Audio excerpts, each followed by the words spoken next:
Good evening and welcome to the HHH Racing Podcast, episode 121. I'm your host, Howard Kravitz. Thank you very much for joining me tonight as we have a special show previewing the biggest day of the year at the Fairgrounds in New Orleans. It is Louisiana Derby Day this Saturday coming up. Please make sure you subscribe right there, bottom right-hand side of the screen. Hit that notification bell so that you'll know when new content will arise. And smash that thumbs up button as usual. It'll tell YouTube we have great content here on the HHH Racing Podcast. On the name tag there, you can follow me on Twitter. I've been sending a lot of really cool stuff out on Twitter, pictures, etc., comments, at H Kravitz. You can see my handle there on Twitter. And then below on the scroll, you'll find my email, hkravitzhorse@gmail.com. Again, hkravitzhorse@gmail.com. If you're watching live, please make sure you type in comments in the live chat. Thank you very much for joining us tonight. We're going to have a great show. As you can see right now on the bottom of the screen, I'm very excited to tell you also what's coming up this Saturday with the next podcast. As you see it right now at the bottom of the screen, if you're watching here live on YouTube. For the first time ever on the HHH Racing Podcast, we will be live during a race card covering exclusive, big-time replays, analysis, betting tips with my great friend from the UK, punter Davey Lane, and his good friend and my new friend, Philip Edwards. These are two excellent handicappers who know UK racing and a lot of these foreign invaders coming into Dubai like a glove. And there are a lot of also American horses running, by the way, this Saturday in Dubai. The card is tremendous. If you have any interest in some big-time American horses running in Dubai or some excellent races with international flair and you want to make some money, please join me this Saturday. We're going to be live starting at 9:15 Eastern Standard Time. Again, live 9:15 Eastern Standard Time for our special podcast covering the Dubai World Cup. We're going to be covering the last 6 races on the card, 5 Group 1s and 1 Group 2 with excellent analysis, betting strategies, replays. We'll watch the races live, and then we'll comment about them afterwards. You're not going to miss this show. Again, set your clocks. 9:15 Eastern Standard Time is when we're going to start our podcast to cover the last 6 races in Dubai this Saturday morning. It's going to be great. Can't wait for it. Also, as you know, you can listen to the show on Spotify, Apple Podcasts, and Anchor. So please make sure you subscribe to those platforms and listen to us there. Again, all their details about promotions, look below the video player. Below the video player, click the Show More button below the video player. I have 3 promotions going on right now. We've got the podcast pool. We have a special promotion with BetUS, fantastic betting site where you can get 125% back of any deposit, $50 or more, using the promo code and a credit card. It's a fantastic. If you haven't looked into BetUS, check out the promo code below by hitting that Show More button. And also, of course, the podcast pool and the Race Day blog as well. So a lot of things going on. Please check below the video player. All right, we don't want to waste any more time because I have a great guest. He's been on this network before, did a great job. We had a lot of fantastic comments, viewers. He does an excellent job. He's got his own podcast that he co-hosts with Fairgrounds.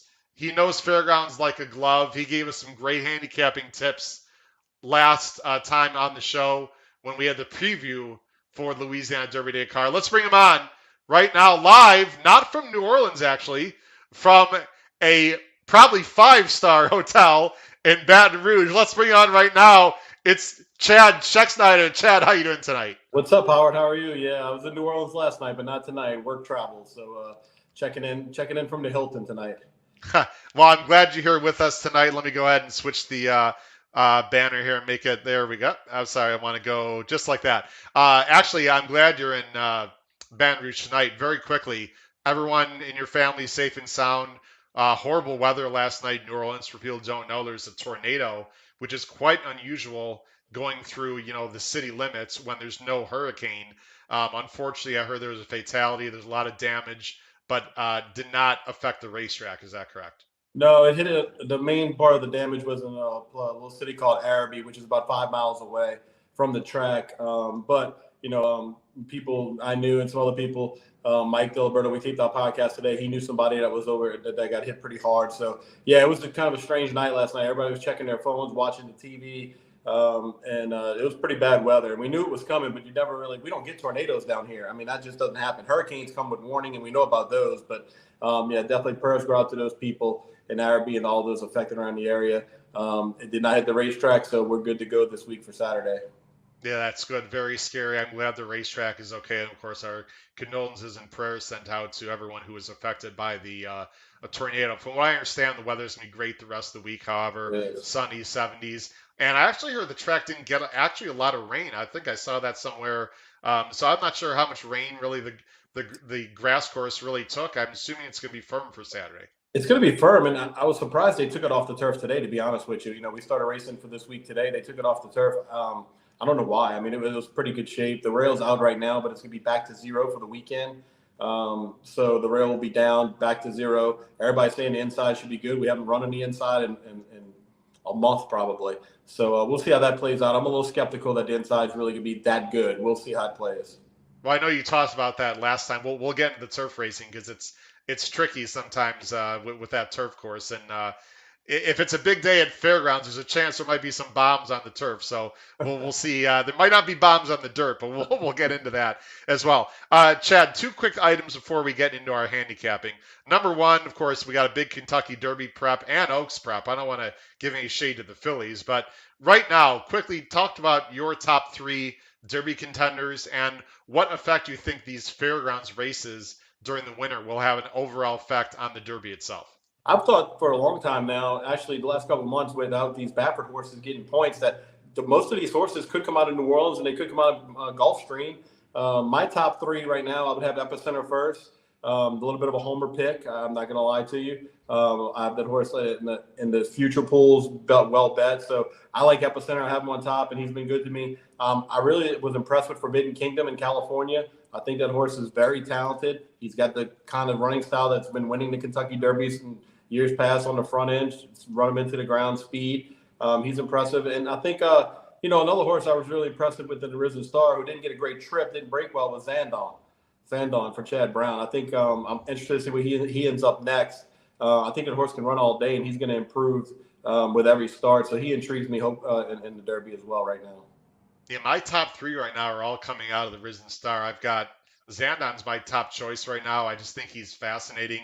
I'm interested to see what he does in the bluegrass. I've got Epicenter. I have a future bet on him too, just $50, but I got him at 28 to 1, so I'll be happy to take 1400 if he wins. And then also Smile Happy, my third choice. Forbidden Kingdom's getting a lot of sort of love right there. So you have to prove to me he gets the distance, but he is very, very fast. And I've talked last week about this, Chad. This might be one of the first time in a while there could be a heated pace in the Derby. We might get a very honest pace and might set up for a mid-pack or a closer. Hard to say. We still a long ways out, but there sure is some early speed lined up this year so far.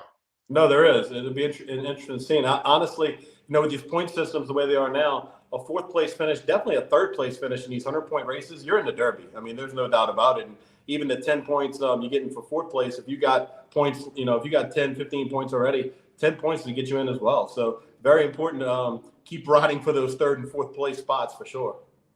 Yeah, of course, the elephant in the room is what's going to happen with the Baffert horses. I mean, Messier is not slow either, so if something happens and he gets in, that would just probably add to the pace. The other thing I want to talk about, I'm going to bring it up in the screen, Chad. Let me take the banner down here that I have, the scroll on the bottom here real quick as I do that. I want to bring up the jockey and trainer standings. I know I didn't prep you on this, but obviously you've covered Fairgrounds like a glove, so that's not a big deal for you. Let me just go ahead and share the screen I have on the other side.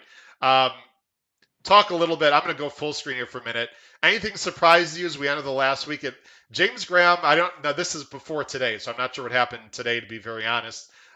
Anything surprise you on this list? Do you think Graham and Ron are going to hold on here to win the titles again?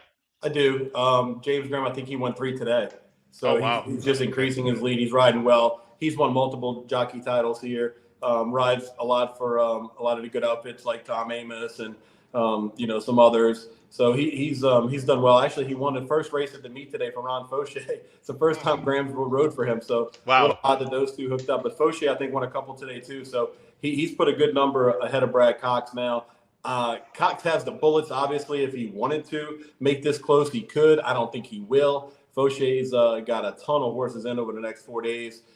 He wants to win it, man. Ron's a New Orleans guy. Grew up in the city, and it means a lot to him. And he won it last year, and he was a lot of people were happy for him. So not really. I'll tell you who surprised me is Chris Hartman, man. He's had a fantastic meet. His horses have just run very well. He's made some shrewd claims, and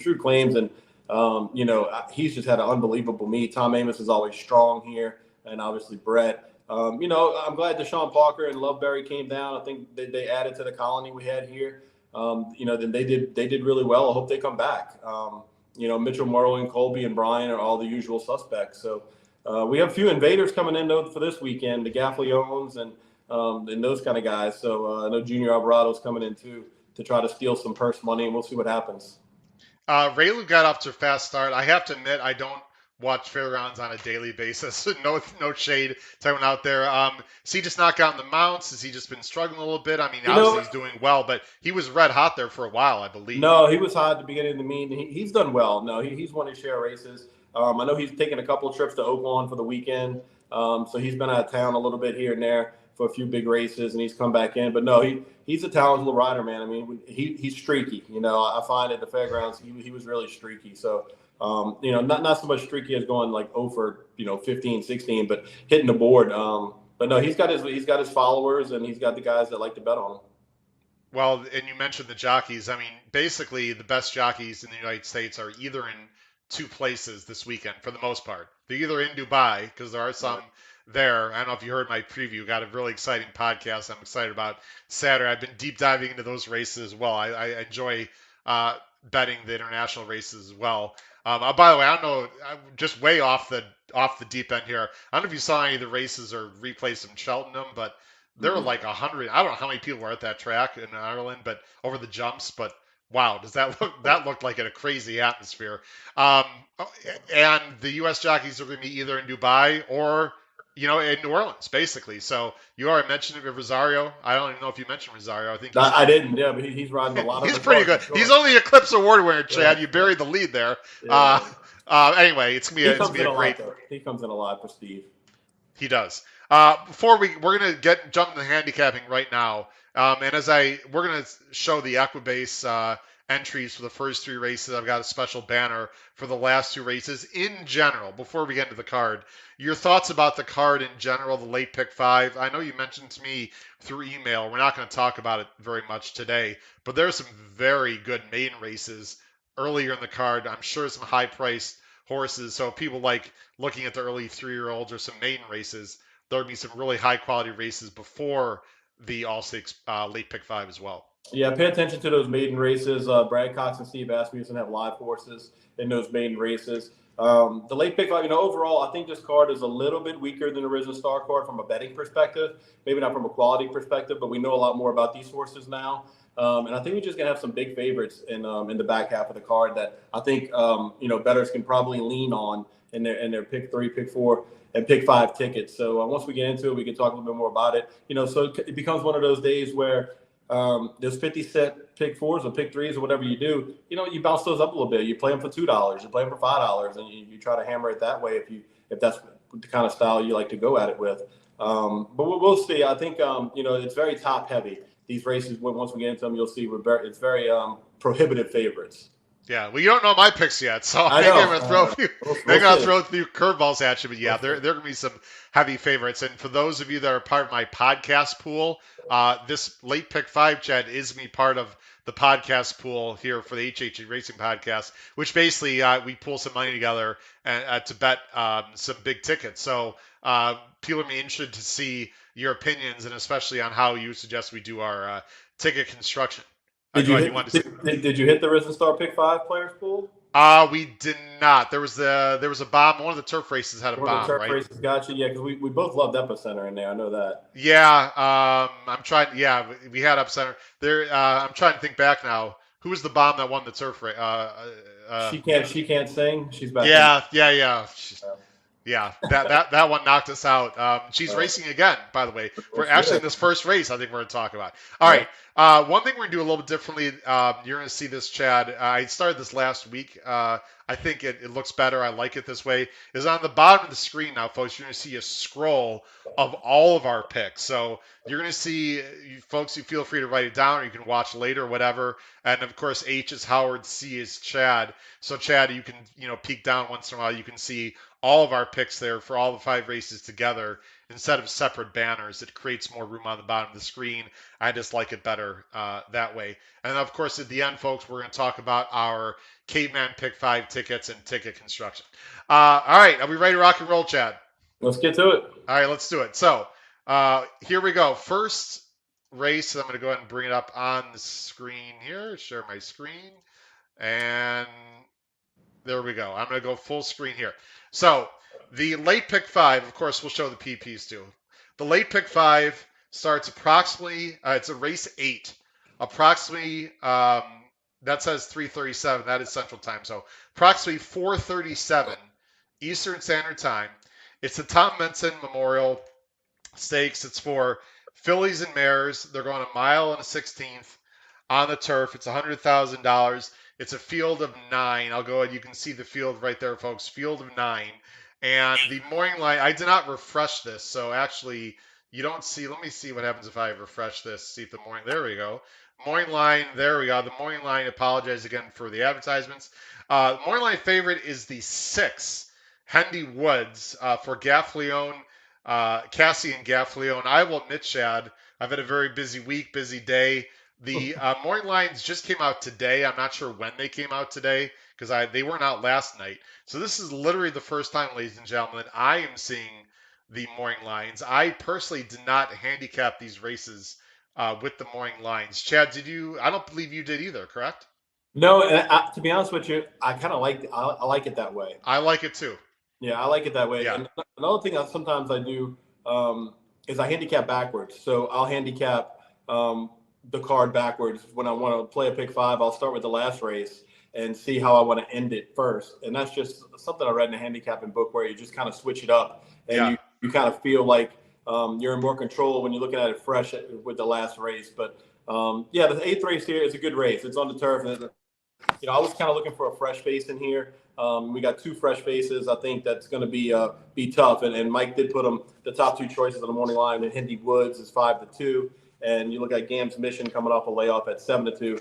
Hindi Woods, I think, has the speed in this race to be dangerous. It all depends on what the outside horse does in there. Lovely Ride, who switching barns, I believe. Yeah, she's going from Brett Calhoun's barn to Diodoro. I'm not exactly sure why that all transpired, but I did pick Hindi Woods on top. She's a horse that's shown affection for this turf course. She won her first 2 starts here. Gaffleone gets back aboard. He knows how to ride her. And I just think she's tactical. And, coming off the bench, I think her speed could play well in this spot.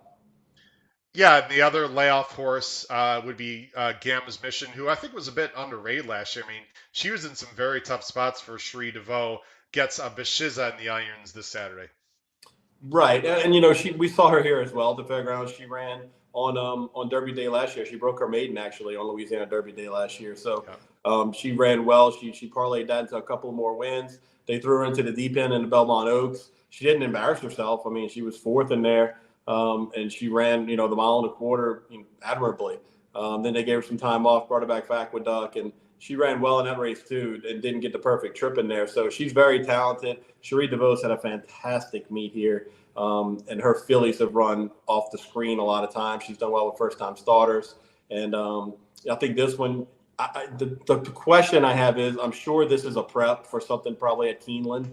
So how tight is she? That's my question actually for both of them. Maybe Hindi Woods is probably Yeah. one of the more Churchill routes. So my question for both of them is this a prep for something else? How tight are they? We'll see. I just think they're both talented in this field. They don't have to beat much in here.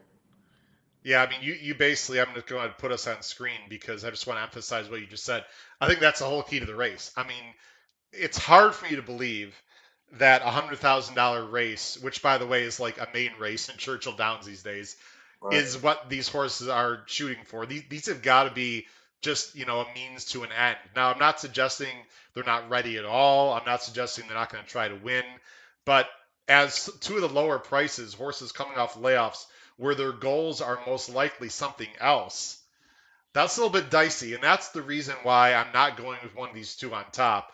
I'm going Lovely Ride. 9 to 2 I see is a little low for me personally. Again, this is the first time I'm literally looking at these morning lines.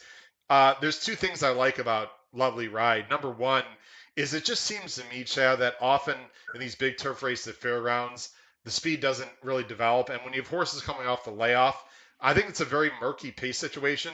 Giroux has to go, in my opinion, from the outside. I think she has the most natural speed. She's run well twice. She won two back, and then she just lost last time to pass the plate to sort of upset the field. In a prep race that was sort of two preps back before this race. I don't know. I was hoping to get a little background from you on what happened with the trainer change, but I mean, I like Diodoro. There's nothing wrong with that. She's been working well. I just am not enamored with the horses that are coming off the layoff. I mean, I think personally, if Hendy Woods is ready, she's by far the horse to beat based on who she faced last year and her figs. But again, does Cassie have her, cranked up for this? I'm guessing no, but we'll have to see. I also, and then my other two again are the 4 and 6. I don't really see that much else in here. Anything is possible. We've got there's She Can't Sing, who upset the field last time for a Love Burying Block, which drove me up the wall because I'm a Chicago guy and I love Chris Block, and I just didn't see she really hadn't gotten the distance, or Block decided not to race her the distance. And all of a sudden, she's exploding the lane, came over the top. She's got two bullet works, Chad. I mean, I'm assuming I've got her as a B, by the way. I am going deep in this race because, as we'll talk about, there's a lot of other races in this sequence that seem as heavy favorites. So, are you just going to just spread deeply and hope you get a price, or I mean, what's your thought in general here? That's been my thought on the big days for turf races is to spread pretty deep, and She Can't Sing is one I'll probably use. Obviously last time the win bet on her, that was the time to have her. You really kind of have a bad taste in your mouth at 9 to 2 or 6 to 1, whatever she's going to be after she wins at 24 to 1. You don't want to chase the win money there, but can you let her beat you? I don't think so. She ran so well here. She finally got that win over the track. And she fits with these kinds. She's been here the whole time. The only thing about the 9 that's kind of weird, and this is probably reading into it way too much, but when this horse obviously transferred barns, she went to Oaklawn and she worked twice at Oaklawn, and Theodora has to swing her back and bring her back down here to run on the turf. And I'm just like, well, he had a couple of stalls here. I'm not sure if there was a plan for her to race somewhere in another race, and they said, oh, well, she runs so good the turf, let's just go back there and do it. So she missed the one in between in February. There's just some question marks for me on her. I think she's got the great pose. She likes it here and everything. And I don't know. There's something going on there that we don't really know yet. It'll probably come out before the race, what happened, but I don't know it now. That's actually an excellent point. I do find that strange. Maybe he thought they were going to run her on a spot in the dirt, and then maybe it didn't fill or something. I don't know. It's very Exactly. strange. Right. There's a comment, by the way. Again, people are watching. A lot of people watching. Wayne Bertrand. Wayne, thanks for joining the show. You see comments at the bottom. Chad mentioned that Gam's Mission had a bad bobble in the last race at Aqueduct that probably cost her. And you can see on the short comments there, it does say stumbled. We're not going to watch that replay, but Gam's Mission can win. Anything else you want to talk about in this race here? You got some horses on the inside, but the horses on the inside, generally are closers. Lake Lucerne, I'm sure, can win for Walsh, but here's another horse coming off a layoff that probably wants to go further. Yeah, so Walsh has two of them in here, right? He has the 1, Lake Lucerne, and he also has the 3, I Hear You. I Hear You is kind of light on the figures when you look at Thorograph and the Buyer speed figures. Hasn't won over the track yet. Was only beaten 2 lengths by She Can't Sing, and she didn't get away from the gate either that day. Yeah. So, this is just a wide open race. Lake Lucerne, I mean, look, you going for Ramon Hernandez, nothing against Ramon, but you get Rosario on the irons now. Coming out of 2 grade 3 races, and this is a listed stake, another one off the layoff. So you probably do have to go pretty deep in here to get out of it just to feel comfortable. That being said, when I hit the all button, Hendy Woods rolls by at 2 to 1, and it's all over. So it's all over.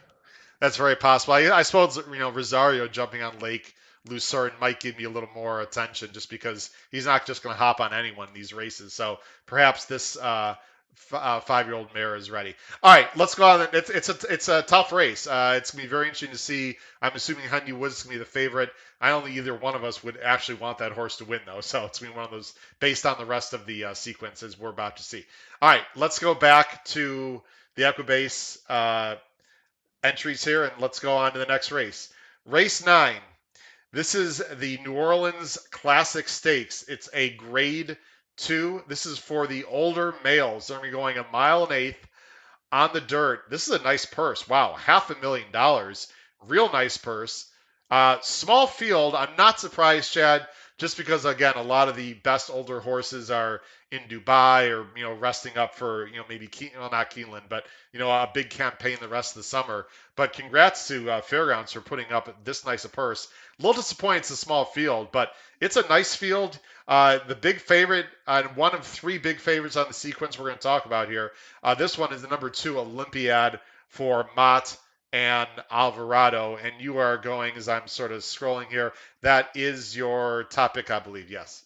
Yeah, it's a shame that there is. It's a shame for us that there is a Dubai. Otherwise, you would have Mandaloon and Midnight Bourbon in this race. Yeah. And you could probably have Warrant, who ran second in the Santa Anita Derby. If he don't go to California chasing a Grade 1, he probably stays here if this is a Grade 1 to run in here. So a little bit unfortunate from that perspective that those horses who trained here all winter don't run in the marquee older race for dirt horses here. But nonetheless, you have Olympiad coming back who, wow, he was just super impressive last time, Howard.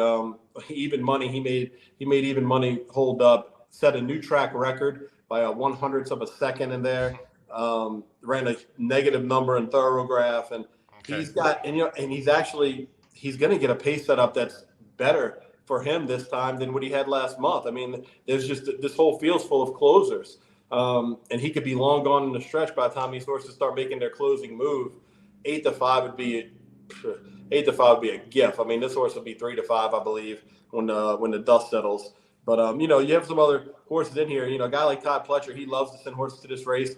He's won this race 6 times, all since 2007. He did have Fearless back here a couple of years ago that was favored that ran off the board. But Todd usually is pretty good at this race, pretty good at pointing a horse that he likes for this race, who's going to like the long stretch of the Fairgrounds.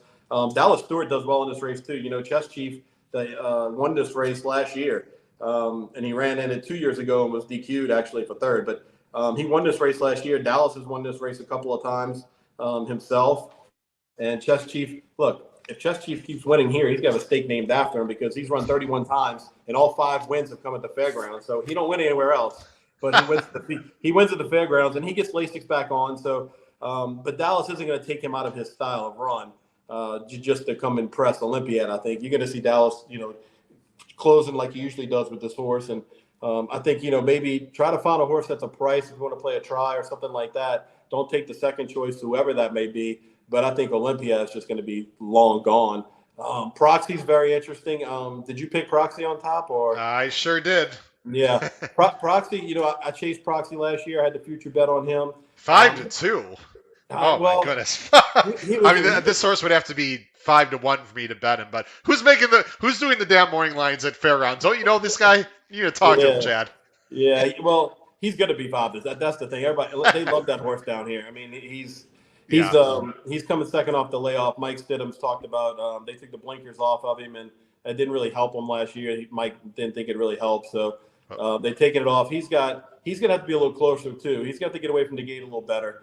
But I think Mike Stidham's looking for a big 4-year-old season on a Proxy, and he's going to use this race maybe for something at Keeneland next or something on Derby Day for him. We'll see. But yeah, obviously Olympiad, like I said, he's going to be long gone by the time the dust settles, I believe, in this race, unless something weird happens. But it's a good feel. I just wish there was more speed in here so we can get a more even run race.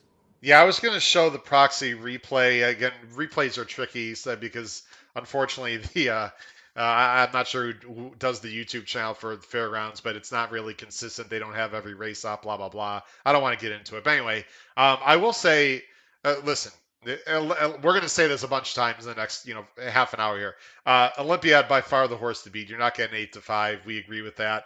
Um, Proxy to me, if I'm going to take a horse, I want it to be one of the 4-year-olds, one of the new 4-year-olds that's progressive. Proxy faced a field last time that's not nearly as good as this field. However, I like the way he did it because he didn't break rate and he just came over the top and he was sort of in hand late. I mean, again, the visual to me was impressive. Only got a 93 buyer. I see no reason why this horse can't jump up and get a high 90 buyer and will improve also with the distance. So the question to me that I have before we move on, Chad, I think this is the whole key of the race. If you're Gaffley owned, let's say you and I own Promise Keeper, okay, and where Todd is. Well, he would probably never listen to us, but anyway, we're in the paddock, right? Don't you tell Tyler to send? I mean, the only way you're going to beat Olympiad is to get the jump on him. I would just absolutely. I don't know if he's fast enough. He has shown speed in the past. No, I he's mean, you got go speed. you go you go you go to his second race at Gulfstream, and he went on the slop in a half to 45-3. I think this horse does have speed if he can get out of the gate. He didn't really get out of the gate well last time at Oaklawn, by the way. I would just tell Tyler to send and try to bottom out the field and take your chances. I mean, he's not going to go by Olympiad in the stretch by stalking, right? No, you're right. I mean, he didn't have much of a shot at Oakland, to be honest with you. I mean, he was, No. that was just so he ran around there. So I think he does have speed, and I think he's got to use it. He's actually working with that 3-year-old that Pletcher has, Charge It. Yeah. That's a really good 3-year-old. I don't know if he's as good as Charge It is, but he's 4 years old. So we'll see. If you look on XBTV, you can find that workout from the 19th with Charge It in it, but. He's a nice horse, and I think you're right. I think tactically he has to try, and break and go and make Yeah. Olympiad work a little bit. I didn't happen to see that work. How did he work with Charge It, by the way? Who looked better? Hard to Charge it, say. charge it. Wow. By the way, I think he is fascinating going forward. I don't know.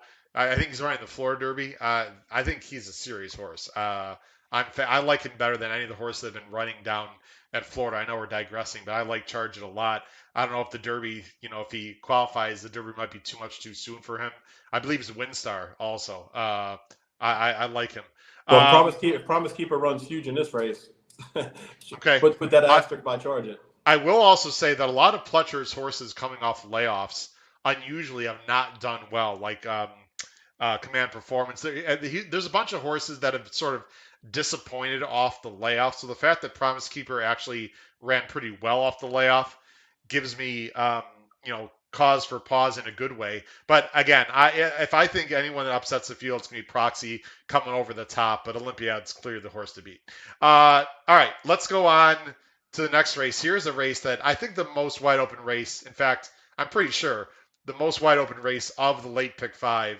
Really good race here coming up. So I go ahead and switch.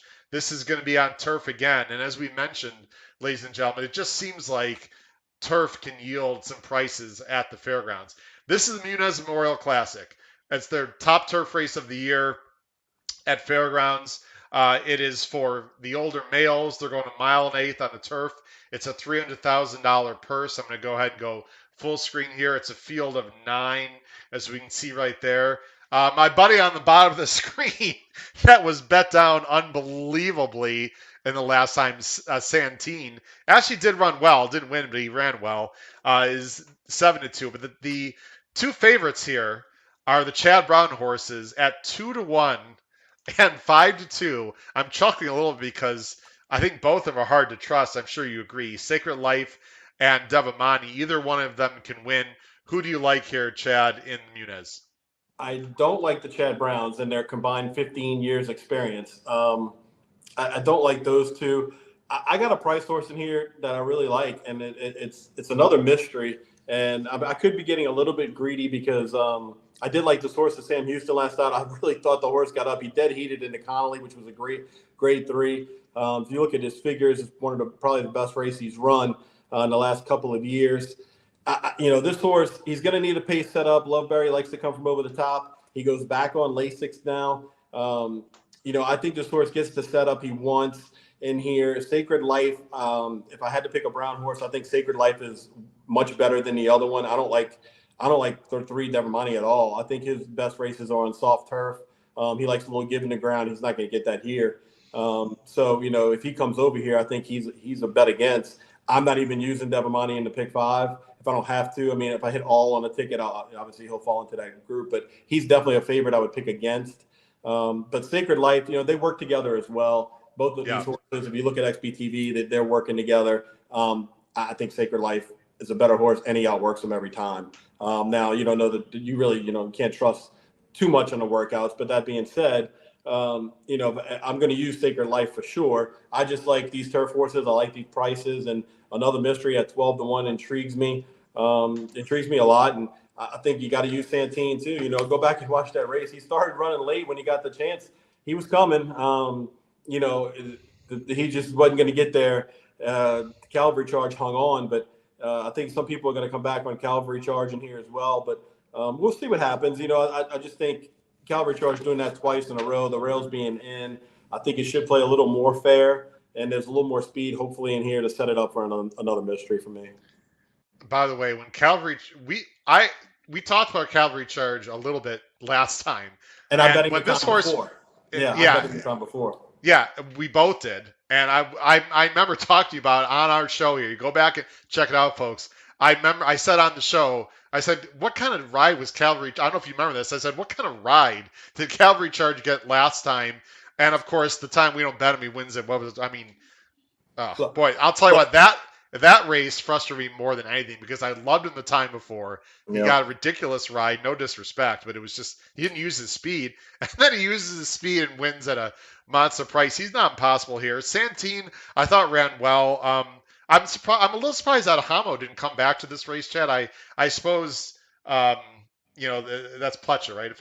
Or is that Chad? That's Chad Brown. Chad's already got two in here, so I guess he's pointing out Hamo for something else. I was a little surprised, to be honest, but I thought Santine just, he just at Hamo came over the top. I think the experience might have hurt Santine a little bit, but he ran on. He ran very well. Obviously, the strange thing is last time he was like 12-1 morning line, went off at 5-2. I actually think he's going to go off at a higher price this time because this field is a little bit better, but I think he can win. I'm gonna, Chad. I love having you on the show. I think you're nuts. If another mystery wins this frickin' race, I will be out of the pick five. I hear what you're saying. I got mad love and respect for you. I don't see it. I think this horse wants longer than than a mile and eighth. Last time, it wasn't the greatest field. It was all bunched together in the Connolly. I know it's Block and Loveberry, and I'm going to rewind this on Saturday or whatever and say, you freaking idiot, you just lost again to a block horse. But I, I, I don't know. I don't see it. This horse wins, once every 12 times or whatever. I don't know. They actually suck for 24. I'm giving him a little too much shade, but I don't know. I don't. When has he won consecutive races? And this is a much tougher Right. field. No, So I hear you. I hear what you're saying too. So I I'm just giving you a little shit. But to be honest, I like the price. I like the price on him. I like the price, and I like the distance, the long stretch. I think fits him here. Nah, So we'll see. Santine actually fits one of my angles that I've played for years, and second time over the turf here. Horses just improved. I love second time over the turf here at the Fairgrounds. I think horses can jump up and get better by 4 or 5 lengths. Yeah. And Santine having a run over the turf last time, I think sets him up perfect in here. Now, I want to make this clear, especially the podcast pool players. I'm going to try to find a price, all right, ladies and gentlemen. But I did not know the morning lines before I made my picks because now I look like a freaking idiot. Sacred Life is the best horse in this race. Does that mean he's going to win? I don't know. Would I bet him at 2-1? Never in my entire life would I bet this horse. He would have to be like 7-2 for me to put a win bet on him. That's my value line. But I mean, you take a look. I'll go full screen. He's not a horse you can trust on the win end. He's got 8 seconds. Look who he's lost to: Colonel Liam, Field Pass, breaking the rules. Rinaldi was very good at that time at Saratoga and got away with just an easy pace. Some like it, Hot Brown got away with an easy pace. Raging Bull, Digital Age. I mean, this horse has been facing very nice horses. He can still run. And by the way, totally agree with you on the workouts. I watched the last few. Was definitely outworking Devamani. Is a year younger, if that matters to people. He's got to get the right trip. I mean, I don't want Giroux staying inside the whole time. He's got to angle out. He's got a wicked late kick. Can he get the right trip? Can he get up? I don't know. but he's not a horse you can trust, and he's not a horse that's going to explode and win by 3 lengths either. So I can totally understand why you're against this horse. I've got Devamani in third. I again, he's faced good horses. I think he's run okay on the firm. I mean, how good does he have to run? He's won 97, 98, 95. Last time, I don't know what happened, what Morales was doing. This horse was way too far back. And Cheryl's Spite, who's a nice horse, um, won the race from a little bit closer up. And Get Smoking, by the way, he ran second, is racing in Dubai in the Al Quaz 6 furlong turf sprint, which sort of surprised me, but good luck to him there. Right. Um, anyway, And so Chad's done well. Chad's done well in this race. He's right. He's running this race 6 times. He's got 2 wins, a second and a third. He brought Bricks and Mortar here in 2019 to start off his Horse of the Year campaign. So, Chad knows what kind of horse I think to bring here. Like I said, I just got to leave one of these out. And if I have to leave one out, I leave the 3 out. I'm gonna use Sacred Life though. yeah, totally get it. Now, we've talked about these monster closers, right? So you know what's going to happen now, Chad. What's going to happen in this race is 2 Emmys who I'm seeing this for the first time. The horse has sort of gone off the rails, but 15-1 is boy. If this horse is 15-1, I'd bet him in a heartbeat. I mean, he's got races that can win. I don't know what happened last time. Cavalry Charge wired the field, so I know you see color coded red there, which means the pace was fast. But Cavalry Charge held on, so you can't say the race fell apart. Just 2 Emmys was just awful that day. Is he just done, Chad? Or I mean, can he bounce back?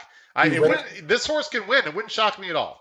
He ran one of those races that makes you think he is done. I mean, he just showed no fight. He had the outside post, and I understand that, but he broke okay. And I just thought I kept waiting. I kept waiting for him to go, waiting for him to go. I'm like, go, you got to go get him. And he Yeah. just never did. Like he kind of got around the turn and he hung there, but he didn't look interested. And like we said, he was off the 6 pounds, and I used him for sure in that race. It was just dreadful to me. He is staying with him though. I mean, he's not giving him a layoff. He's not retiring. I mean, No, Hugh Robertson is sticking with him, and I didn't see the works. I mean, he's worked consistently. I don't know if you know anything about. I mean, again, dirt works for a turf horse. I don't know, but he's not quitting on the horse. So maybe the horse just had a bad day. I mean, I'm throwing him in there for sure. And this is the kind of horse that I've been absolutely against. But everything is situational. Right? Yeah, Every race is situational. Right. Chad and I are trying to find prices. He likes another mystery. I think he's crazy. Fine, no problem. I think if there's a price in this race, it could be a horse that could be up front. Um, Folks, go price shopping because Chad doesn't trust the Chads. I don't completely trust the Chads. These horses have just been beating each other back and forth. The rails are down, Chad. Anything else you want to talk about in this race? Not really. I mean, 2 Emmys ran 25-1. He almost won it last year. He almost stole it, but Colonel Liam got him in right at the end. But like you said, Hugh Robinson usually has a really good meet down here, and he has struggled, man. He's had some bad beats. 2 for 32 is not like him down here. So maybe it's something, just bad juju in the barn. Who knows? But I expected 2 Emmys to run better, and I just don't know. I mean, but the price will be right for him on Saturday. I think they've had a few too many nights on Bourbon Street. They better check the barn. If you see beads around the horses, have you ever seen beads around the horses? That might be a bad sign. They've been a little late night partying. I'm just kidding. Actually, you bring beads around the neck up. They have a race called the Mardi Gras Handicap here, and it's run on Mardi Gras Day. And a few years back, Ronnie Werner was the trainer, and he had a horse in the Mardi Gras Handicap, and in the paddock, he had one of those huge long beads, and he had it around the horse's neck. And the steward that's in the paddock comes over and goes, Is that part of the equipment? And Ronnie's like, I mean, I can't put a bead on a horse. It's not like they actually let him run the Mardi Gras Handicap with the bead around the horse's neck. Really? Wow. So, stranger things have happened. So we'll see. Listen, this is the inside info that you get from Chad Schexnayder. No one else could give us this kind of info. All right, let's go on. Let me bring this back on there. All right, let's go on to the next race. All right, we got 2 big races. Actually, I wanted to use a different screen here. Sorry. That's the screen I wanted, Chad. We got to give respect to the 2 biggest races of the day. Let's go full screen here. We have 2 huge. Again, if you have any questions for Chad, we have a lot of people watching, but the comments are a little bit quiet tonight. But that's okay. That means people are paying attention. It is a little bit earlier in the week on Wednesday, Chad. I'm sure some people have not had a chance to look at the PPs like we have, so they're just watching and, of course, writing down all of the great opinions that you have and any opinions I have. They're just scratching off completely. It's the Fairgrounds Oaks. It's a grade two, $400,000. This is the main prep, local prep for the Kentucky Oaks. A lot of points here on the line for the Oaks. $400,000, a mile of 16th, and we have a monster coming back. Echo Zulu, 3 to 5 morning line.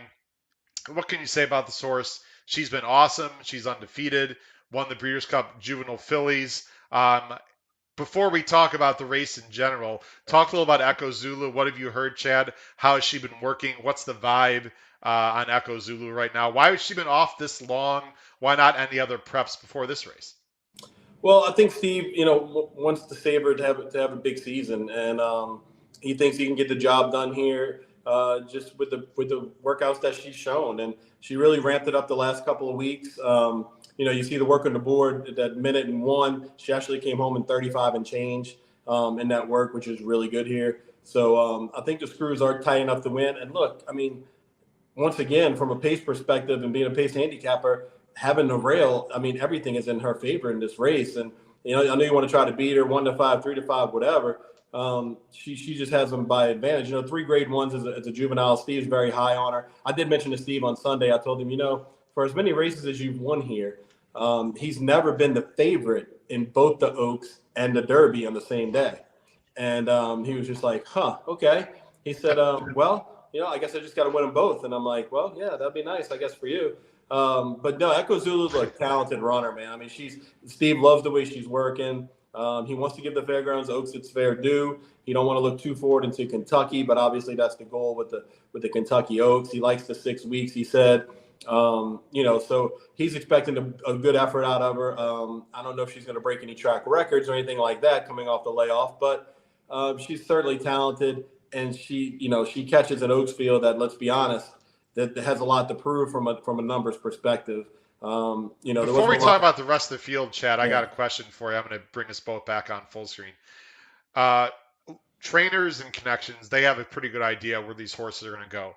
Do you think this is a weaker field other than Echo Zulu because people knew that Echo Zulu was running in this race? Or do you think just people are just choosing other spots? In other words, are horses just scared to run against Echo Zulu?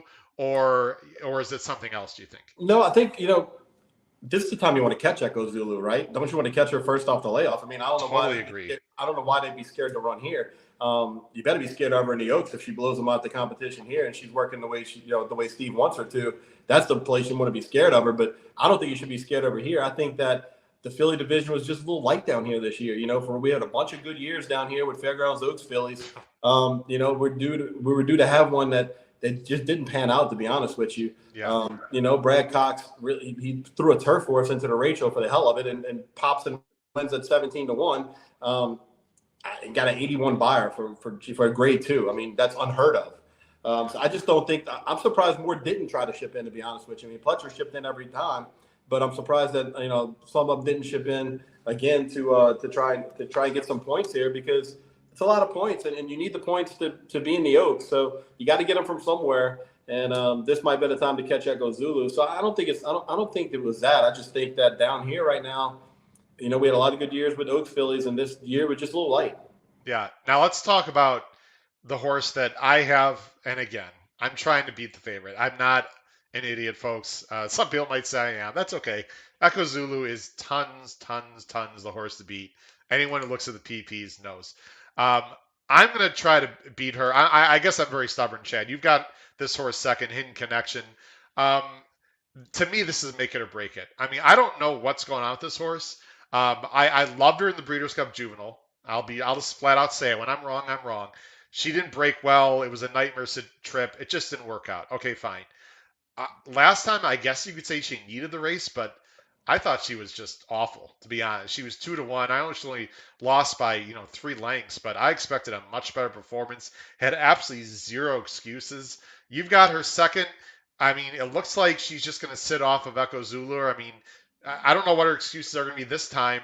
Um, can she beat Echo Zulu if she runs back to her races last year at Churchill? I don't see why not, but again, she's got a lot of questions to answer right now. I think with Hidden Connection, Brett didn't have her the way he wanted her. I think the outside draw made them use her up a little bit.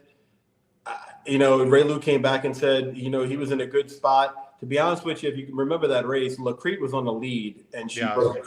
And Lacrete would have went on to win that race. There's no doubt in my mind. I think she'd have got the jump on the rest of that field, and she'd have been long gone in the stretch.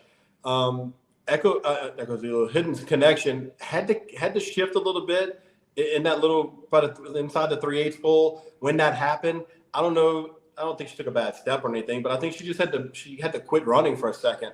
Yeah. It She wasn't a did hard. have to work. I'm sorry after you, but and again, usually we show a lot of replays, folks, but it's strictly to show replays out of Fairgrounds. I will just back up what Chad said. Raylu did ask hard out of the gate, and she had the 11 hole. He had no choice with the filly. You would think that this filly's just natural speed will take Raylu towards the front this time, and she could save a lot of energy going to that first turn. I think you're right. I mean, but look, Brad's come back and he's starting to see. We talked to him this week. The publicity department did, and that's something I want to mention, Howard. Man, if you want to read about some of these horses, go to fairgroundsracecourse.com. Kevin Kilroy and Joe Chrisfeck do a great job. We got tons of quotes for advances up on the website. Read through those stories. We have extra quotes at the bottom. And you can read with some of these trainers what's going on in their head and what they're thinking about with these horses. And I think if you look at what Brett Calhoun was saying, he's got this horse where he wants her now. She's been working with Kapuna in the mornings.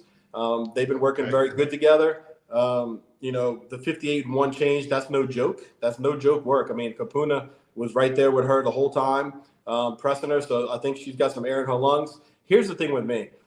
I like Hidden Connection. I think she could trip out in here. If Echo Zulu does come up a little short for whatever reason, I think she's the most. And I was totally against anybody in this race after the Rachel 48 hours later. I've kind of warmed up now to Hidden Connection. My thing with Hidden Connection is if she doesn't like the distance this time, I think you wheel her back into 8 bells and she will be dangerous on Derby Day in a race like the 8 bells. I think that's 8 bells last year, won by one of my picks of the year on this podcast, obligatory at I think it was 16-1. That gave a lot of people on this show a big win, including me. That was we celebrated that win big on this podcast. By the way, obligatory was cutting back out of a race at the fairgrounds that she had a ton of trouble in. We talked about that race for like 10 minutes on that show. Yep. How does Hidden Connection win, Chad? Does she wire the? Does she get in front of Echo Zulu? Does Echo Zulu just not ready and Hidden Connection just goes by her in a long stretch duel? I mean, if I'm gonna, I should ask myself the question since I'm picking her on top. I mean, how does she win? I think she wins by going to the lead, and then something happens to the inside where Echo Zulu's has that run into the first turn, and she's not ahead, and Ray Lou gets ahead of her and is able to relax and come over, Okay. and maybe gets to the front. I think that's the best way for her to win. I think it's going to be really tough for her to pass Echo Zulu. If Echo Zulu is a length or two in front of her, she's going to have some monster momentum to get past that beast. I mean, she is a beast, Echo Zulu, when you look at her. Yeah. People in the paddock are going to have some pictures that they're going to like on her. Now, if we'll just talk about 2 more minutes. Chad, you good for about 10, 15 more minutes Yeah. total for the show? Okay, great. Appreciate it. I want to nitpick Echo Zulu just a little bit. I mean, that's what we have to do, right? The Breeders' Cup Juvenile filly, everything went her way. Hidden Connection didn't break. She just went to the lead. She was great. Juju's map, if I recall, didn't break really either. Anyway, everything went her way. Uh, Other than that, she's going 7 furlongs in a mile. I think her most impressive race actually wasn't even the Breeders' Cup. To me, it was the Spinaway where they went 44-3 to the half. That was impressive. Um, Fillies are fickle, okay? And like Chad said, if you're going to beat Echo Zulu, maybe even this year at all, until she goes to maybe Saratoga and runs a race there, it's going to be Saturday. I think we both would agree with that. So we're not saying she's going to lose, but this would be the time to do it if you want to go against her. Very quickly before we go to the big race, the Louisiana Derby, there's 2 horses I want to get your opinions on: Favor and Burna Breezy. We talked about Burna Breezy last time on the show in the Silver Bullet. Actually, I talked about her a few months ago for the Silver Bullet Day race, and she didn't really quite get the pace she wanted. She didn't run great. Last time she won, Chad, I watched the replay. I don't know. She's still very grindy to me. I really was. I thought maybe I'd pick her higher in this race, but She really hasn't improved that much. She seems too grindy. And Favor, in my opinion, has been absolutely nobody. The if you go back and look at the charts, when she broke her maiden, it was an okay field. The field that Favor beat last time was absolutely awful. So I don't know. It's Pletcher, but I still think In Connection is more likely to beat Akko Zulu than either one of these two. Any thoughts before we go on to the No, Louisiana Derby? I agree. I mean, Favorite gets better every time she's run, but she hasn't beat anything of note. Nothing out of that race. 5 horses have come out of that race for her allowance race, and none of them have hit the board. So, Yeah, we can well, show it right now here. two of them ran Sorry. third, I think. Yeah, 2 of them ran third out of that I mean, race. look at the yeah, Yeah, look at the next race buyers, Chad. I mean, 66, 0, 50. I mean, come on. yeah, right. Uh, So so I, it's a tough ask for them. Obviously, Berna Breezy, but both her wins came with Lasix, and she won't be on Lasix this time. So who okay. knows if that plays into it or not? I'm not sure. She definitely needs a pace setup to do her best running late. I mean, I think it could be a ways back to third in this race. Yeah, I agree. All right, let's go on to the big one. This is the race of the year at the Fairgrounds. We can see it there on the screen. It's the Grade 2 Louisiana Derby. It's a $1 million purse. They're going a mile and 3/16. I like the fact they extended the distance out. I think last year was the first time they did it, or maybe it was 2 years ago. I apologize if I'm wrong on that. Obviously, it's for 3-year-olds. You got another big, heavy favorite here in the number 6 Epicenter, one of the top 3-year-olds in the country, and one of the 3-year-olds that Chad and I are both very interested as of right now for the Kentucky Derby. 7-5 morning line. Good luck getting 7-5. I think again this horse is going to be probably odds on or lower. Can Epicenter lose this race, Chad? Oh, they could all lose, Howard. They could all lose, man. But I mean, look, I didn't think Epicenter was going to lose to Lecomte, and look what happened. So we'll see. But obviously, I think he could end up with even though they're stretching out here to a mile and 3/16, I think he ends up with a little better pace. I'm sure Steve's glad that Zozo's drew inside of him. I think Zozo's and Brad Cox, if they had their choice, they would have picked outside of Echo Zulu. But, that's just not the way the draw happened. I think Zozo's has to show his speed to get into that first turn. But Echo Zulu just exudes class. I mean, this horse has done nothing wrong here. Steve's brought him along perfectly. Steve loves the distance of these races here. And he's going to be tough, man. Joel Rosario gets back on board. He was working Epicenter's workout mate Gunnett. Poor Gunnett. He's a nice workout horse, but he just can't hang around with Epicenter. But those are legit work. Steve does not work his horses fast. I think a lot of people know that. You look it down and you see 59-3 and 59-4. I mean, he's just doing it. It goes back to that Baffert line of, fast horses work fast. Well, usually in Steve's barn, they don't work fast. But this horse. And by the way, people that are worried, Chad, and I know you know this, and I know this. Explain to the viewers and listeners at home why they should not be worried about that very slow work 6 days out or 5 days out for Steve. And Steve just gives them a maintenance work, and he lets them.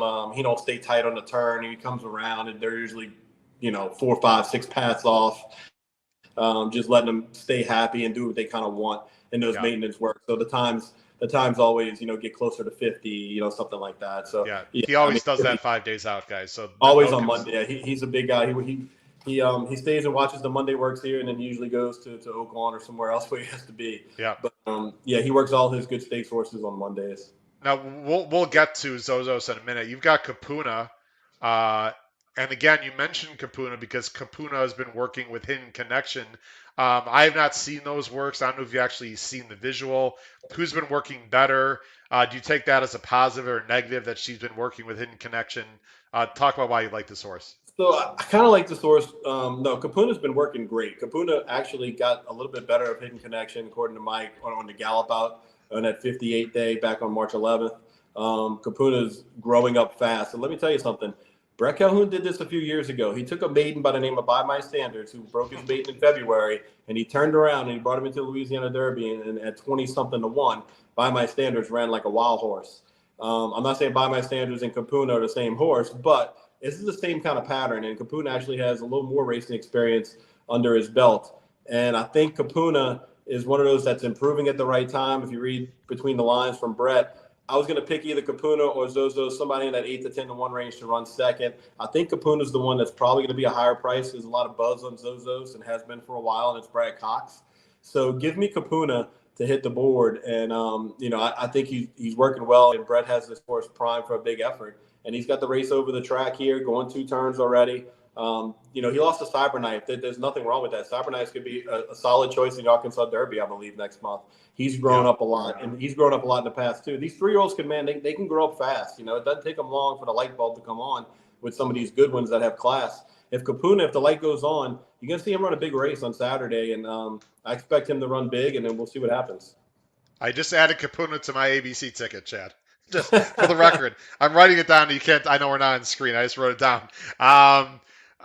Let's talk about Zozos now. By the way, Steven Vanderbrock, I see your comment. Thank you, Steven. We'll get to your question, Steven, in just a few minutes. Let's talk about Zozos. I put this out on Twitter. I know you commented on it. Forget the 8 to 1. There's absolutely no way Zozos is going to be 8 to 1. Whether he should be, that's a whole other question. Has done absolutely nothing wrong. Last time, and we'll just go ahead. We haven't shown a lot of replays. Let's go ahead and show a very quick. We'll just show the stretch run here. Zozos wins very easily in the stretch. Let's see if I time it out. Yeah, he's the 9. Let me just go a little bit forward.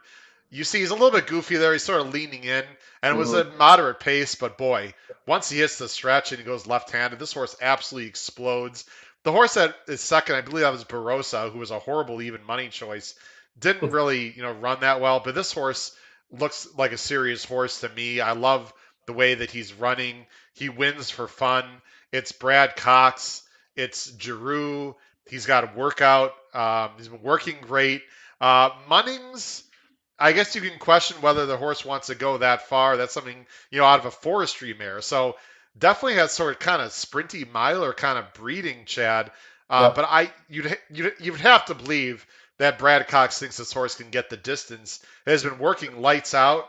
I think this is your second choice. I'm not picking him second. Actually, I am picking him second. I take it back. Not only do I think he's going to be second choice, this is my second choice for a lot of reasons. But I'll let you talk about Zozos first. Zozos was a horse that we all knew about, kind of hanging around the track first time out. Broke bad that day, had to really work his way up to get up at 2 to 1. The buzz was out on it, put it that way. We scored that day. We scored at Oaklawn. Zozos owes me nothing. But, talking to Brad Cox about a week after that, I did a podcast with Brad, and that race surprised him. Coming back as quick as he did to run Oaklawn, he was kind of like, okay, what do I do now? I got to give this horse a little time off. And I think the plan was either Arkansas or here. He brought him back real fast from Oaklawn, brought him back. He was in the barn the following Monday back at Fairgrounds, if I remember right. And we went and looked at him, and he was, nice horse. I mean, really nice horse. I think he wanted to run Louisiana Derby with him. He feels comfortable with moving Cyberknife up to Arkansas for that race.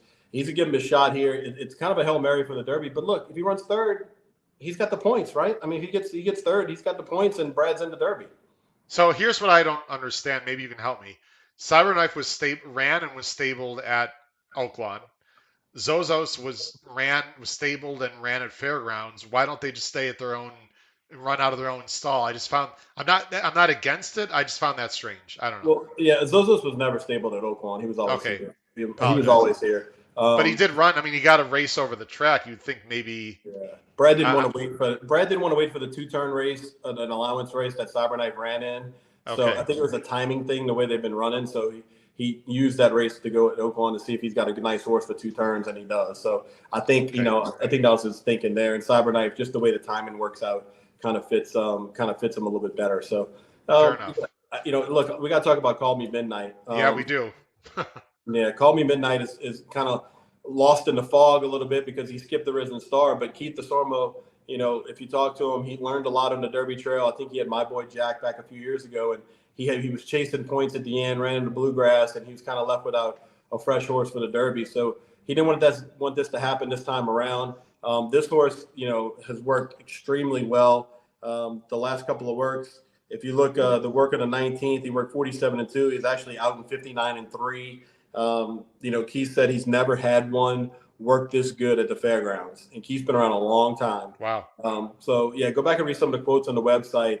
Okay. Keith DeSormo was very, very high on this horse. He needs a setup. Look, there's no doubt, and Keith will tell you that even though he nailed Epicenter on the wire, Epicenter kept galloping out past him. So he knows he's got to have this horse kind of cranked up, but he's got enough points now to where he just has to hit the board, and he's in the Derby with a fresh horse coming up. So I think Call Me Midnight needs to work his way through and get a trip. James Graham's done very well all year, finding a way to get trips. He found one in Lecomte, came running late. He was the last one standing. So we'll see. I think Call Me Midnight's definitely one you got to use, though. Yeah, my only question, and I got this from you, is, and then they didn't really show the gallop out, but you said Call Me Midnight was exhausted crossing the wire in the Lecomte. So Yeah. I don't know if he wants the distance. First defense, the dam side is a more sprinty miler type, and now it's a mile and 3/16. I think they're going to take this horse way back, let him just make a big run, and I see him sort of clunking up for a piece. I'd be shocked if he wins, and I don't really love him for second. But he's talented, and he could surprise in the Derby at 40 or 50 to 1. Wouldn't shock me. Last question I have for you, Chad, and then we'll show our ticket and wrap up the show. We're gonna play owners again. Okay, we both we are. Let's see, we're Winchell. We want Epicenter to win the Derby. I'll tell you what I would do, and you can tell me if I'm crazy or not. I do not want to see this horse on the lead. Let's go full screen. We don't need to. There's nothing on the PPs we need to talk about anymore. If I own Epicenter, I do not want this horse on the lead. I think he's got to learn. He's not getting the lead in the Derby. At least it doesn't look that way. I want to see this horse rate. I'm not saying he should be like 10 off it. I want to see, just let someone go to the lead and just stalk and go by, because I think that's how he's going to win the Derby. We're not going to learn anything from Epicenter, and the horse is not going to learn anything in this race if he just wires the field again. That's my opinion. I know it's $1 million. They'd love to win I was it. about to say there's a I wouldn't even. I would, as an owner, I wouldn't even care that much if he lost this race. If he would took a lot of dirt, was in behind horses and had a troubled second or third. No disrespect to Fairgrounds and the money, but if you want to win the Derby, you've got to learn different situations. And I'm actually hoping, because of our future bet, that he's not on the lead and he wins from off the pace Saturday. And am I crazy? No, you're not crazy. I mean, I think he fits the race from a pace perspective, and I don't think I don't know if he can really rate in this race off of somebody without being asked to do something he don't want to do. And I Yeah. think Steve, actually Steve would probably be open to you to ask him how to win the Derby, because he's over, so he might be open for that. But No. he's won a ton of races. But Steve, he wants to get there, and he wants to get there with a nice horse, and he's gonna take a shot when he does. And but whether it be on the lead or not, I don't think you're gonna see Steve, make this horse do something he don't want to do. Whether that's the right move or not, I don't know. I do remember back in the day.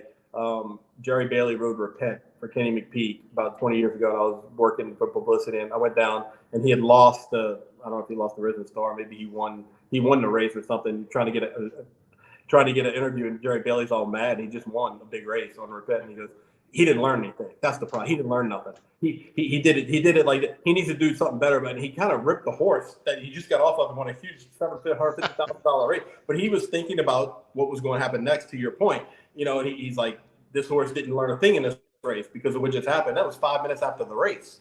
So I get what you're saying, and some connections do think that way. So it's something to be said for that. All being said, he's got enough points. I think he does win the Louisiana Derby this year. But Mandaloun did not win the Louisiana Derby last year. Nobody knows what happened in that race. He was beaten as a huge favorite, and he came back and ran a hell of a race in the Kentucky Derby. So He did. there's that. There's that. I just want to make it clear to people that are watching, listening. I'm not saying strangle the horse back and have him out rank and clip heels and have an issue. And I'm not saying that. I'm just saying I think it'd be best if somehow he doesn't have the lead. I don't know how that would happen, but Chad, let's show everyone. And I'm not showing my ticket tonight because, frankly, I'm not sure what I'm going to do. And that's very unusual for me to say that. I have to think about it some more, how I want to construct my ticket. That's one way to go. Chad's just saying, listen, these three horses cannot lose. I'm trying to go for some prices in the other two. It's only a $40.50 ticket. I'm going to push back a little bit, Chad, on one thing. is, in your opinion, if would you toss out, for example, you've all in the Munez. You said you don't like the Chads. Why not toss out those two horses, lower your ticket, because those horses are going to be bet anyway? Right. Well, for one thing, I've done bets where I've used all but one or all but two, and that bites you in the ass. So why not just hit the all button for $40? What's the care anyway? So Yeah, but you don't want the favorite though. That's no, right. you don't want the favorite, but cashing a Uh, ticket for $75 is better than losing it I for 40, know. right? No, I just think the all button. I was kind of being cute here, but for $40.50, you make it a pick three, right? I mean, if you catch Yep. a bomb in the two turf races, it's economical, and you can play it a couple of times and not really get hurt. If you wanted to key off of it a little bit, maybe go a little deeper and do a crazy caveman ticket. I just don't know if the favorites do pan out. You might be left with a $150 ticket for a bet that pays $130 or something. So, but there's gonna be a lot of money in the pool, and if you beat one of these favorites, let me tell you this in order. This is the way I like them in order. We'll do it like that. I was going to ask you that. How'd you know that? Yeah. So in order, I'd say Olympiad's probably more of the best bet than any of them. Um, Really? yeah. More than Echo Zulu? Yeah, I just think from a pace perspective and the way he ran last time, I just can't get that race out of my head. And Okay, so I love playing this. I play this this game with my friends at the OTB back in the day.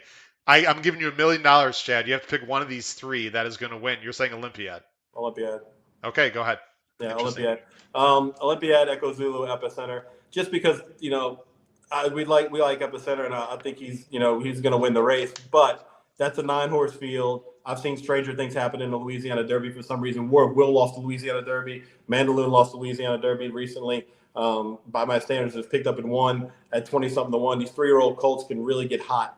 So somebody may come up and pop. So in order, I would take Olympiad. I would trust the 4-year-old in the New Orleans Classic, and then Echo Zulu, and then Epicenter.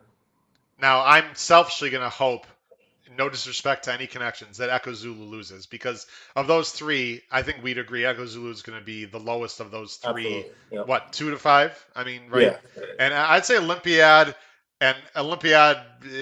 I'll say 3 to 5, and I'll say Epicenter 4 to 5. I think it's something like that. Last question I have for you, Chad, and we'll let you go. And really appreciate having Chad Schexnayder on the show tonight. You've been great with us for twice, Chad.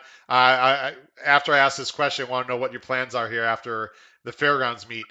You got those 3 monsters. How many of those 3? And sorry, Steven has a question I want you to answer too. How many of those 3 are going to win Saturday? The over/under,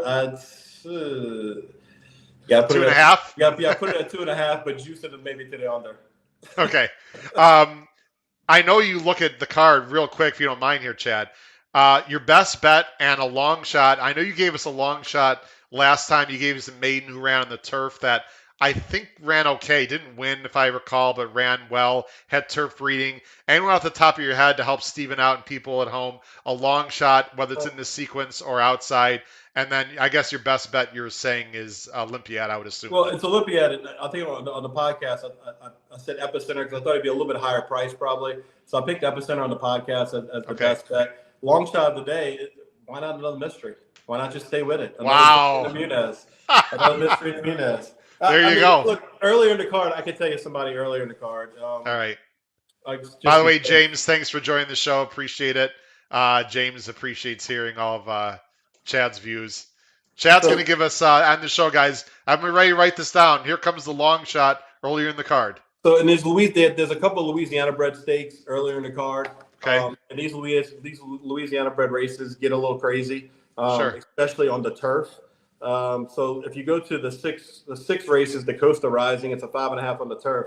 Yeah. Last year in the Costa Rising, Dallas Stewart popped at 30 to 1, and there was a Jake Delhomme horse, X Clown, that was higher than that. And we hit it, but it would have been way better if it went the other way. This year, those horses won't be near that price in the race, but there's a couple other horses I think you can maybe take a wild stab at. And one of them is I like Hale State a little bit. This is for Alan Landry and Stokes. If this horse, what number, Chad? So that would be. See, I got the PPs about the numbers. 1, 2, 3. Oh, sorry. 4, 5, 6, 7, 8. It's the 10 horse. 10 horse. Hale State. Yeah. Hail State. Okay, So here this, it is. It's so on the this, screen now. right. So this horse, if you look back, it ran really well over the turf at Evangeline. It's got a couple of turf wins, but it's buried into form. But this horse, has been running the dirt against some of these already. These state bred races, I think you get every bit of 12-1, probably higher. I mean, this horse would be probably closer to 21. I like the quality road breeding for Louisiana bred. And JJ Stokes, he's capable. He's capable. Alan Landry's capable. So I think at a bomb price that maybe take a look at Hail State. This horse gets bet usually when he runs, but I think this horse is for a bomb. Look, throw him in there. Well, Chad, he's had two races on the turf sprinting, and one by 4 and second, by 2. So I mean, why? I mean, obviously the horse can sprint on the turf. Why not? Yep, that's my play, and kind of low All level right. kind of low level connections there. So you're gonna get a good price on that one. All right, there you go. There's Chad's long shot, Hail State in the Coastal Rising. Chad, what's up for you next year after the Fairgrounds meet in terms of horse racing or family or work or otherwise? When can I schedule you for our next podcast? Well, starting next week, start coaching baseball with the boys next week. So that's on the agenda for sure. Baseball season comes up, and then Mike and I are gonna try and maybe do a couple of podcasts for Triple Crown. So we'll see how that goes. Get a couple of sponsors. Maybe we'll do a few podcasts for Triple Crown. Terrific. People should obviously check that out. And any other final thoughts for the card on Saturday? No, just it's going to be a great card, and don't forget about Sunday. Look, Sunday we got 13 races at the Fairgrounds on Sunday, so you got 25 races in 2 days to end the meet, and plenty of opportunities to win money. Howard, I heard you won a lot of money. I heard you did very well. Congratulations in that contest, my man. That's a hell of an effort. That's a hell of an effort. I know how hard those contests are. It was a crazy ride. I really appreciated the Ultimate Betting Challenge. Finished second, collected about 68,000. Wow. Have a trip to the Pegasus next year, and of course the NHC in Vegas. Listen, as I said a few times, every squirrel finds a nut once in a while, and I just happened to catch fire at the end and played a $3,500 straight exacta That's in awesome. the big cap with Express Train over Warrant. Warrant. That's right. And I was pretty excited. Let's just say that. Yeah, So thanks, Chad. absolutely. I appreciate it. Well, hopefully we can get some winners for everyone on Saturday at the Fairgrounds. Chad Schexnayder, really appreciate it. Good luck to the baseball season. Tell them to make sure they keep their eye on the ball. Don't be picking like grass off the outfield. Pay attention to what's going on. They like to bring their flowers to mama. Bring the flowers to mama. And again, I'm glad everyone in your family is safe down there after last night. I'm going to leave you on the screen here as we end the show. Remember, everyone, this Saturday, maybe Chad will be on the show. Maybe Chad will be typing in. Who knows? 9:15 Eastern Standard Time. We are live for the entire rest of the card at Dubai. It's going to be live coverage with Davey Lane and Phil Edwards. We're going to give you great handicapping. We're even going to talk about the markets out in the UK and other places, compare them to the US markets. It's going to be a fascinating day at Dubai. Thanks for watching, everyone. Tonight, though, episode 121 of the HHH Racing Podcast with Chad Schexnayder. Good luck to everyone on Louisiana Derby Day this Saturday. Take care, everyone. Good night.